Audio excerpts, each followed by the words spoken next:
अस्सलाम वालेकुम dear viewers, I am Mohammad Umar और आप देख रहे हैं channel solution of mathematics. Viewer, आज हम लोग क्लास 9th मैथमेटिक्स का चैप्टर नंबर 4 हमने स्टार्ट किया हुआ है। एक्सरसाइज 4.1 का आज हमने क्वेश्चन नंबर 2 स्टार्ट करना है। प्रीवियस लेक्चर में हमने 4.1 क्वेश्चन नंबर 1 कंप्लीट कर लिया था। वो तमाम व्यूवर्स, वो तमाम बेटे बेटियाँ जिन्होंने अभी तक क्वेश्चन नंबर 1 की वीडियो नहीं देखी या क्वेश्चन नंबर 1 को सॉल्व नहीं किया, उनसे हम्बली रिक्वेस्ट है कि पहले वो क्वेश्चन नंबर 1 को समझ लें, कर लें, फिर क्वेश्चन नंबर 2 की तरफ मूव करें। ठीक है, अब हम लोग स्टार्ट करने लगे हैं क्वेश्चन नंबर 2। क्वेश्चन नंबर 2 में क्या कहा गया है, हमें पहले हम वो देख लेते हैं। क्वेश्चन नंबर 2 में हमें कहा गया है बेटा कि फैक्टराइज कीजिए एंड रिप्रेजेंट पिक्टोरियली, और फिर पिक्टोरियली रिप्रेजेंट करें।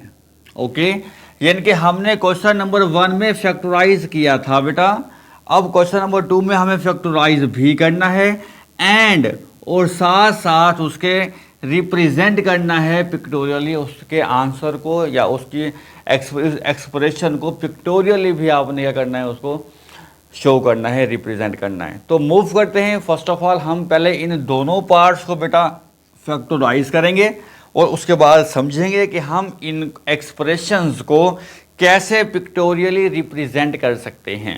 ओके, तो मूव करते हैं फर्स्ट पार्ट की तरफ बेटा।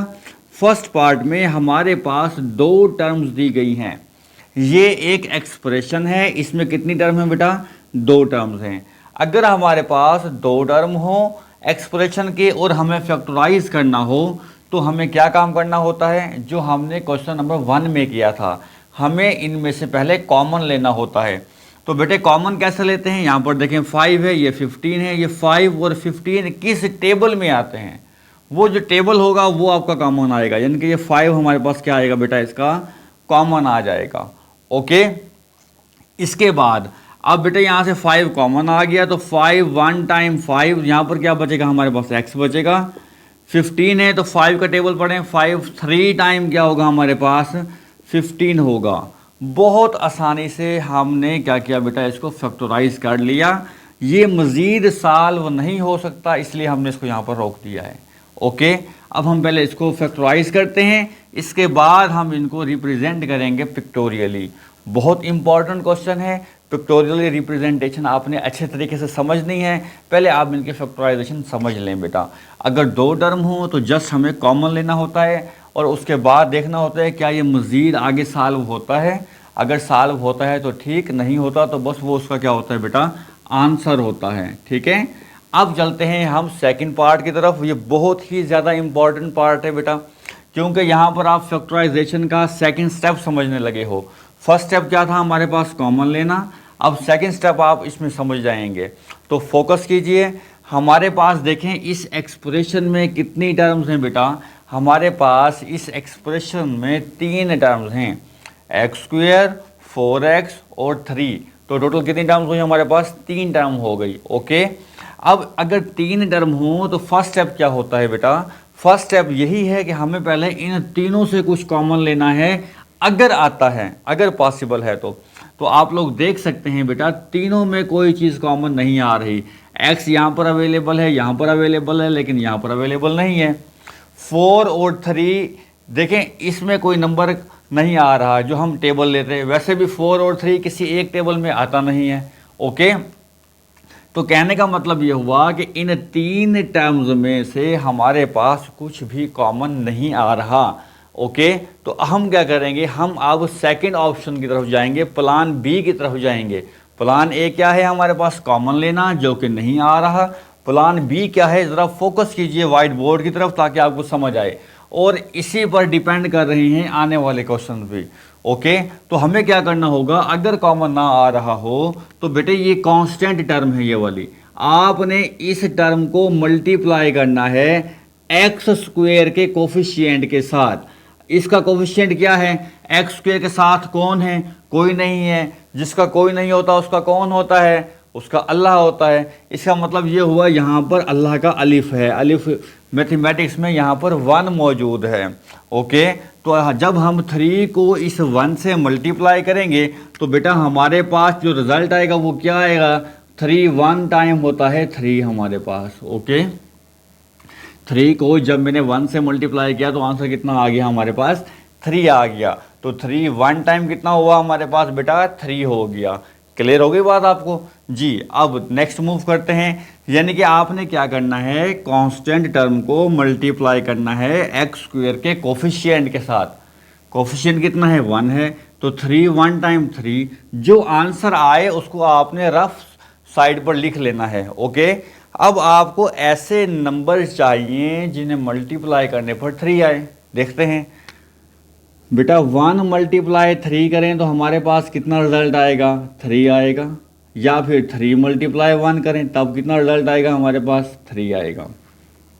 तो ये पॉसिबल टर्म्स हैं जिनको मल्टीप्लाई करने से हमारे पास क्या आ रहे हैं बेटा, 3 आ रहे हैं। ओके, अब हमें इनमें से ऐसा पेयर चाहिए जिन्हें मैं प्लस करूं तो x का कोफिशिएंट बन जाए, यानी कि 4 बन जाए।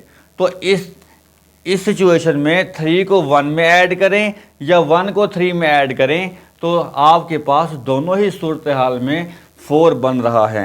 तो आपने क्या करना है, कोई एक पेयर सेलेक्ट कर लेना है। मैं यहाँ से ये 1 और 3 वाला पेयर सेलेक्ट कर रहा हूँ। ओके, अब 1 और 3 को हमने यहाँ पर कैसे एडजस्ट करना है वो देखें आप बेटा।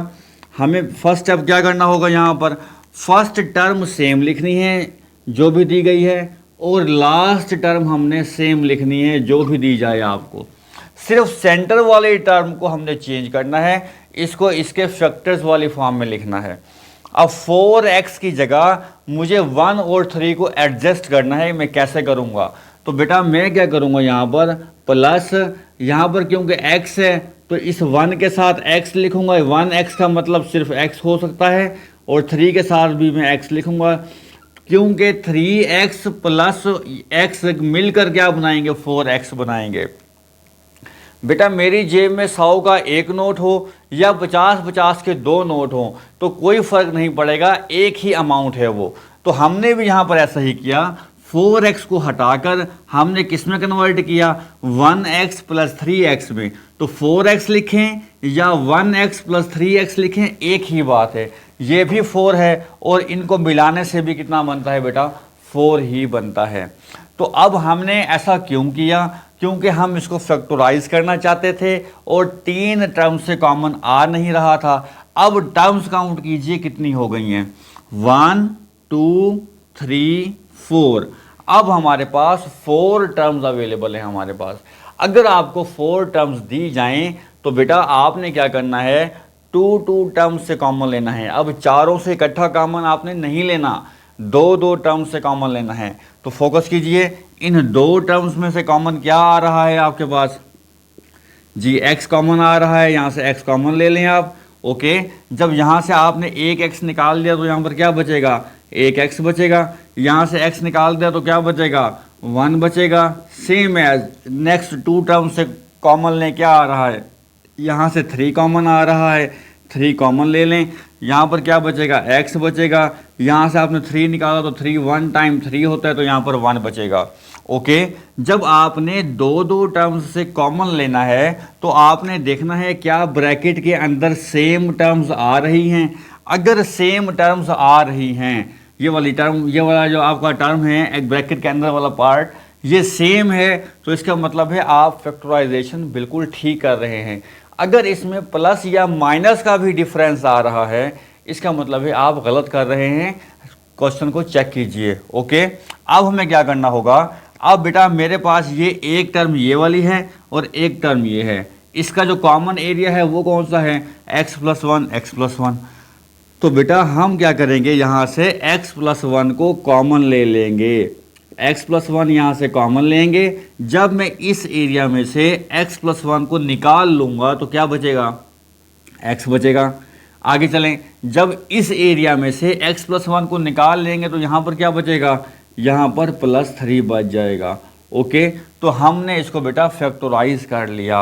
अगर हमारे पास 3 टर्म्स दी जाएं, कॉमन ना आ रहा हो, तो इन रूल्स को फॉलो करते हुए, इन स्टेप्स को फॉलो करते हुए हम उसको फैक्टराइज करते हैं। ओके, अब मूव करते हैं हम, रिप्रेजेंट करना है हमें इसको पिक्टोरियली। ओके, तो बेटा पिक्टोरियली रिप्रेजेंट करने के लिए आपके पास आपको जो समझना होगा वो एक यूनिट टाइल, रेक्टेंगुलर टाइल और स्क्वायर टाइल को समझना होगा।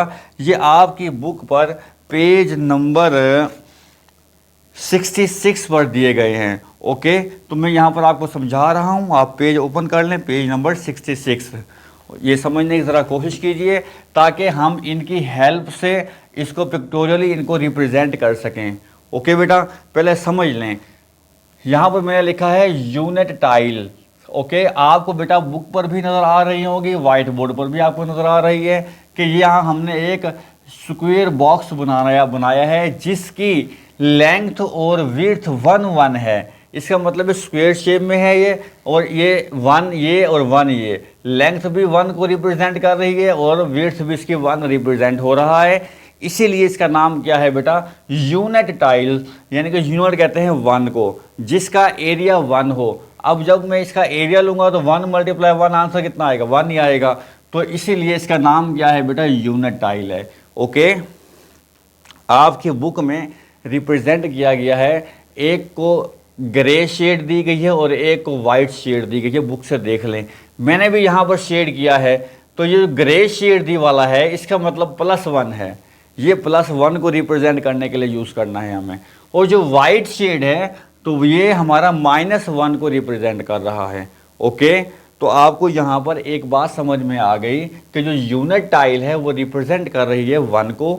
अगर ग्रे शेड में है तो इसका मतलब +1 को रिप्रेजेंट कर रही है, अगर -1 में है तो इसका मतलब है कि अगर वाइट शेड है तो इसका मतलब है ये -1 को रिप्रेजेंट कर रहा है। आगे चलें, नेक्स्ट पॉइंट है आपका रेक्टेंगुलर टाइल्स। अब 2 रेक्टेंगल्स आपको नजर आएंगे, एक ग्रे शेड है, एक वाइट शेड है। ओके, अब जो रेक्टेंगुलर टाइल है बेटा, इसमें इसकी लेंथ कितनी है, x है, जबकि विड्थ कितनी है इसकी 1 है। तो ये इसका जो एरिया बनेगा x1 x बनेगा वो।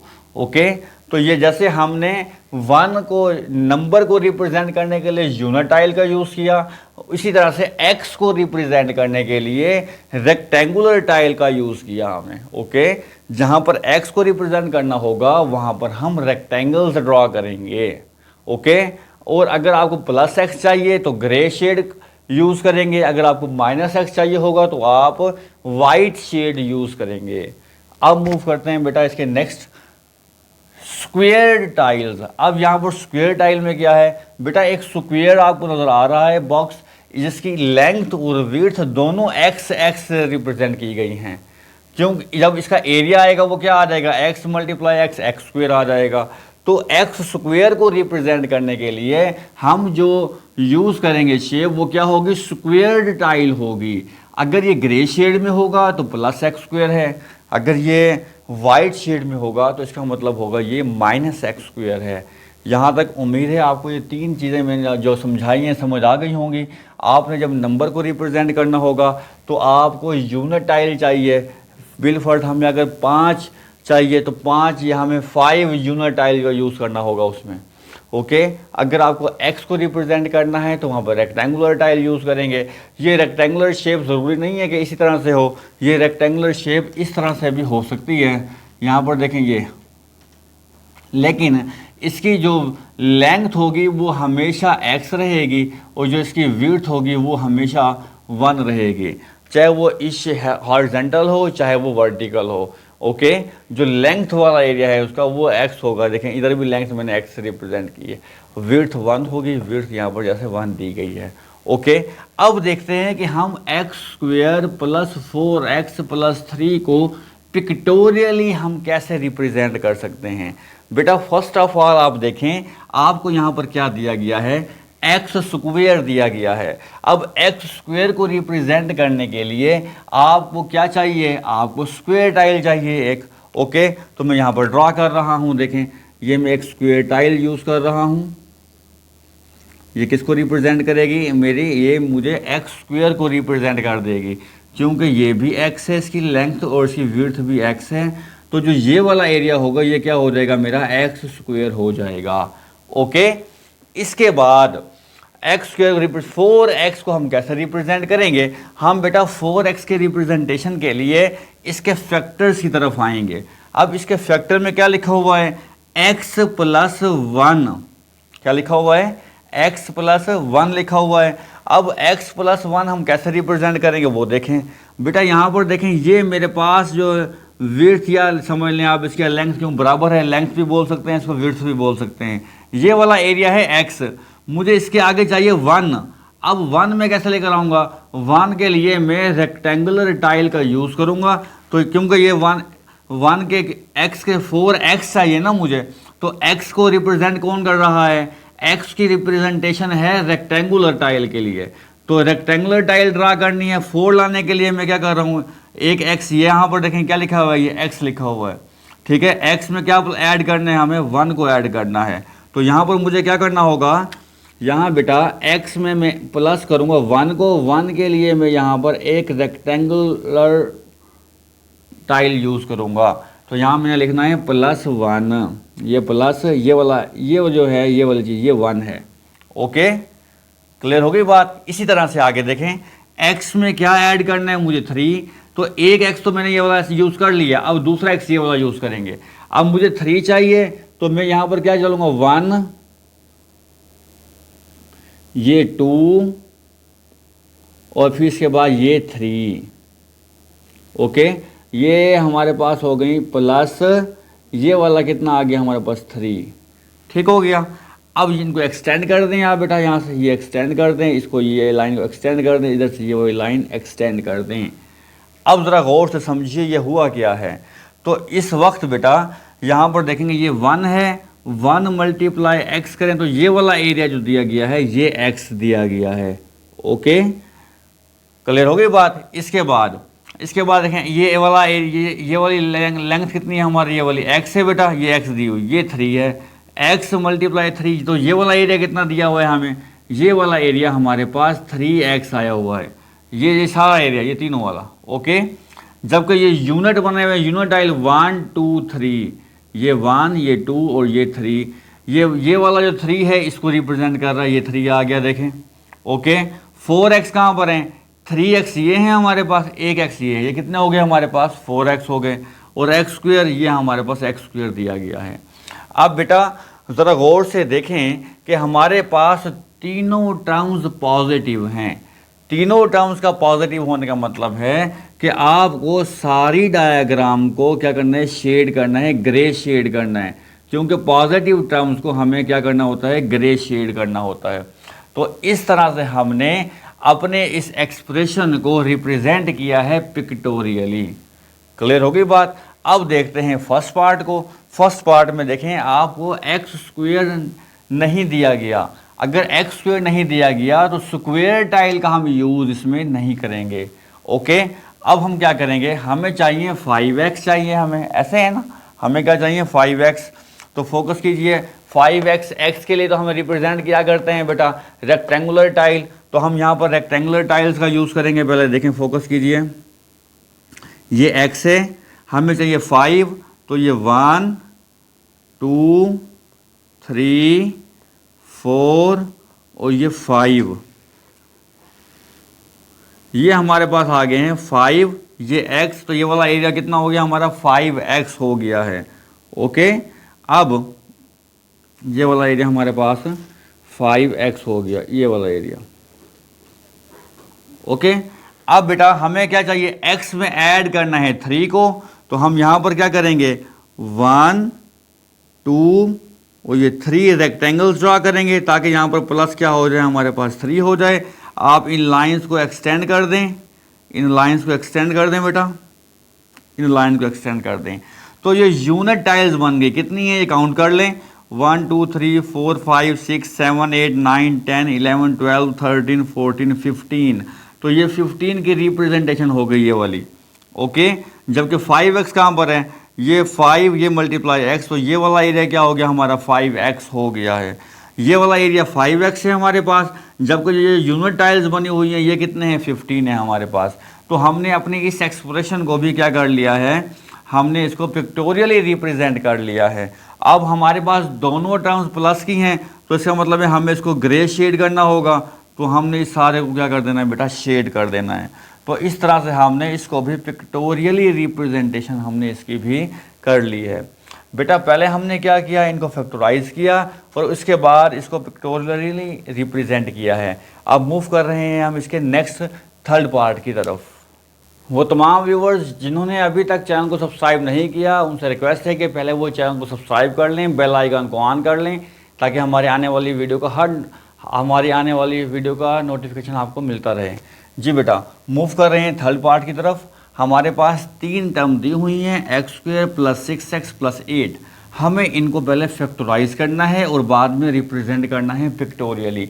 तो फर्स्ट ऑफ ऑल हम इनको पहले फैक्टराइज कर लेते हैं बेटा। फैक्टराइजेशन के लिए हमें क्या करना होगा, इन तीनों से देखें कुछ कॉमन आ रहा है, अगर कॉमन आ रहा है तो कॉमन लेंगे, लेकिन हमें इन तीनों से कुछ चीज़ कॉमन नहीं आ रहा। ओके, तो हम क्या करेंगे, फिर हमने ये करना है कांस्टेंट टर्म को यानी कि 8 को मल्टीप्लाई करना है x² के कोफिशिएंट के साथ, यानी कि 1 के साथ। तो 8 को जब 1 से मल्टीप्लाई करते हैं बेटा, हमारे पास कितना आता है, हमारे पास 8 ही आएगा। ओके, अब हमें ऐसे नंबर चाहिए जिन्हें मल्टीप्लाई करने पर 8 आता हो। तो बेटा 1 × 8 करें, कितना आता है हमारे पास, 8 आता है। 2 × 4 करें, कितना आता है हमारे पास, 8 आता है। 4 × 2 करें, 8 आएगा। 8 1 8 आएगा। ओके, अब इन दोनों में से हमें कौन सा पेयर सेलेक्ट करना है, हमें ये ऑब्जर्व करना है। हमें चाहिए 6। तो अब देखें, आप 6 यहाँ से बना सकते हो या इस वाले पेयर से। तो 4 और 2 6 हो सकते हैं अगर मैं इनको ऐड कर दूँ तो अब मुझे क्या करना होगा बेटा, फर्स्ट टर्म इसकी सेम लिखनी है, लास्ट टर्म इसकी मुझे सेम लिखनी है। ओके, सेम लिख दी। अब 6x है, अब 6 को कन्वर्ट कर देंगे इसके पार्ट्स में। तो यहाँ पर क्या करूँगा मैं, +2x + 4x। तो 6x की जगह पर 2x और 4x को लिखकर हमने 6 बना दिया। ओके, अब क्या करना है, यहाँ पर कितनी टर्म्स हो गई, 1 2 3 4 टर्म्स हो गई हैं। हमें क्या करना है, इन 2 टर्म्स से कॉमन लेना है। जब 4 टर्म्स हो जाएं तो 2 टर्म से कॉमन लेते हैं, चारों से नहीं लेना कॉमन, अब 2 से। इन 2 में कॉमन देखें क्या आ रहा है, x कॉमन है बेटा। एक x निकाल दो, यहाँ पर 2x हैं तो एक x बच जाएगा। यहाँ से x निकाल दो तो यहाँ पर क्या आएगा, 2 आ जाएगा। प्लस इन 2 से कॉमन क्या आ रहा है, 4 कॉमन आ रहा है। 4 को यहाँ से बाहर निकालें, क्या बचेगा हमारे पास, x, और 4 2 टाइम क्या हो जाएगा बेटा, 8 हो जाएगा। ओके, अब ब्रैकेट के अंदर देखें क्या लिखा हुआ आ रहा है, x + 2। यहाँ पर क्या है, यहाँ पर भी x + 2। अब x + 2 को आप बेटा कॉमन ले लें। जब x + 2 आप कॉमन लेंगे, आपके पास यहाँ पर क्या बचेगा, x, और यहाँ पर क्या बच जाएगा, +4 बच जाएगा। तो हमने इसको बेटा फैक्टराइज कर लिया है। अब इसकी पिक्टोरियली रिप्रेजेंटेशन, पहले इसकी फैक्टराइजेशन कर लेते हैं, फिर इसको पिक्टोरियली रिप्रेजेंट हम कर लेंगे। ओके, फोकस कीजिए फोर्थ पार्ट की तरफ। 1 2 3 टर्म्स हैं बेटा, इसमें कॉमन इसमें से नहीं आ रहा। तो आपको क्या करना है, 4 को मल्टीप्लाई करना है x² के कोफिशिएंट यानी कि 1 के साथ। तो 4 1 टाइम कितने होता है बेटा, 4 होता है। इसके अब हमें ऐसे नंबर चाहिए जिन्हें मल्टीप्लाई करने पर 4 आता हो। तो 1 × 4 करें, कितना होगा, 4। 2 × 2 करें, कितना होगा, 4। ओके, अब हमें इन दोनों में से सिलेक्ट किसको करना है। सवाल यह है कि हमें इन दोनों में से सिलेक्ट किसको करना है।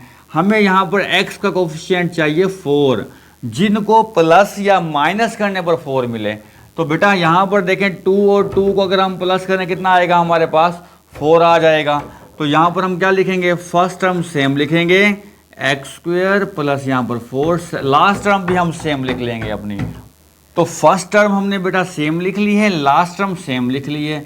हमें 4 चाहिए, तो मैं क्या करूँगा, यहाँ पर कैसा लिखूँगा, इसको यूज़ करेंगे +2x और फिर +2x।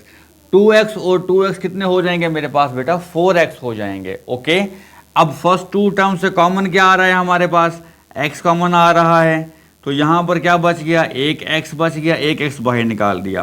प्लस यहाँ से x मैंने बाहर निकाला तो यहाँ पर क्या बचेगा, यहाँ पर 2 बच जाएगा। अब आगे चलें, इन 2 टर्म से कॉमन क्या है मेरे पास, 2 कॉमन है। तो क्या बचेगा, यहाँ पर x प्लस 2 कितने होते हैं, 4 होते हैं, ठीक है। अब ब्रैकेट के अंदर क्या लिखा हुआ आ रहा है, x प्लस 2। तो बेटा आपने x प्लस 2 कॉमन ले लेना है। जब आपने x प्लस 2 कॉमन लिया तो यहाँ पर क्या बचा, ब्रैकेट के बाहर x, यहाँ पर क्या बचा हुआ है, प्लस 2 बचा हुआ है। तो बेटा हमने इसको भी क्या कर लिया है, फैक्टराइज कर लिया है। अब हमें इन दोनों को सिर्फ पिक्टोरियली रिप्रेजेंट करना है। पिक्टोरियली रिप्रेजेंट करने का बहुत आसान तरीका है बेटा। आपने पहले अपने क्वेश्चन में देखना है कि पहला वेरिएबल क्या लिखा हुआ है, एक्स स्क्वायर। एक्स स्क्वायर कैसे लिखेंगे हम बेटा, ये एक्स स्क्वायर देखो, हमें स्क्वायर टाइल चाहिए एक, तो आप पहले एक स्क्वायर टाइल बना लें। यहाँ पर देखें मैं यहाँ पर ड्रा कर रहा हूँ, ये मैं यहाँ पर एक स्क्वायर टाइल ड्रा कर रहा हूँ। देखें ये एक्स स्क्वायर को रिप्रेजेंट करेगी, ये एक्स स्क्वायर, ये भी एक्स है और ये भी क्या है, एक्स है हमारा, ओके। इसके बाद हमें चाहिए 6x चाहिए। अब 6x ड्रा करने के लिए हमें रेक्टेंगल्स की ज़रूरत पड़ती है, ओके। और 6 हम इकट्ठे नहीं ड्रा करेंगे, हम इसके आंसर की तरफ आएंगे। अब x में क्या ऐड किया हुआ है, 2, तो एक x में आप 2 रेक्टेंगल्स ऐड करें, ये 1 और ये 1, ये 2, ये मैंने 2 रेक्टेंगल्स ऐड की तो x प्लस 2 यहाँ पर हो गया, ओके।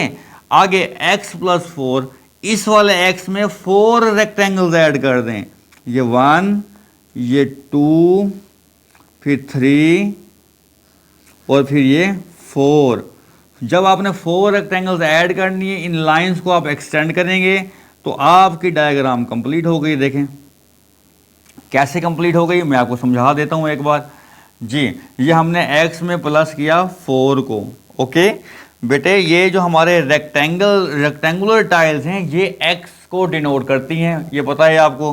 तो एक रेक्टेंगल, 2 रेक्टेंगल, 3, 4, 5, 6, तो ये हमारी जो 4 ये हैं और 2 ये, तो ये 6 क्या होंगे, हमारे रेक्टेंगल्स आ गई हैं। 6x आ गया। अब 8 हमें नंबर चाहिए होता है यूनिट टाइल से, तो ये काउंट कीजिए नंबर 1 2 3 4 5 6 7 8, ये 8 रिप्रेजेंट कर रहा है इसको, ओके। तो यानी कि ये वाला एरिया 8x है बेटा, ये हमारे 4x हैं, ये वाले हमारे 2x हैं। 4x और 2x कितने हो गए, 6x हो गए, ये 8 आ गया हमारे पास, यहाँ पर x स्क्वायर आ गया। तीनों टर्म्स पॉजिटिव हैं, तो हम सारी डायग्राम को क्या कर देंगे बेटा, सारी डायग्राम को हम शेड कर देंगे, क्योंकि जो शेडिड होती है ये ग्रे टाइल्स होती हैं वो प्लस को रिप्रेजेंट करती हैं, और जो वाइट शेडिड होती हैं वो किसको रिप्रेजेंट करती हैं, माइनस को। हमारे पास माइनस की कोई टर्म नहीं है, इसलिए हमने सारा क्या कर दिया, इसको हमने शेड कर दिया। अब बहुत आसानी से फोर्थ पार्ट की भी हम डायग्राम इस तरह से पिक्टोरियली इसको रिप्रेजेंट करते हैं। कैसे रिप्रेजेंट करेंगे, एक्स स्क्वायर दिया हुआ है बेटा, तो हमने यहाँ पर एक स्क्वायर शेप टाइल यूज़ करनी है, ये एक्स स्क्वायर को डिनोट कर रही है, ये भी एक्स और ये भी एक्स। अब 4x, एक्स के लिए हमें क्या चाहिए, रेक्टेंगुलर टाइल्स चाहिए। अब रेक्टेंगुलर टाइल्स कैसे ड्रा करनी है, आंसर को देखकर। एक x में 2 टाइल्स ऐड कीजिए, ये x है, ये 1 टाइल और ये 2 टाइल्स, ओके। ये मैंने x में 2 टाइल्स ऐड कर दी। फिर दूसरे x में भी 2 टाइल ऐड करनी है आपको, ये 1 आ गई और ये 2 आ गई, ये 2 टाइल्स ऐड हो गई इसमें भी, ओके। यहाँ पर x प्लस 2 लगा दें, इनको एक्सटेंड कर दें, इनको एक्सटेंड कर दें जी।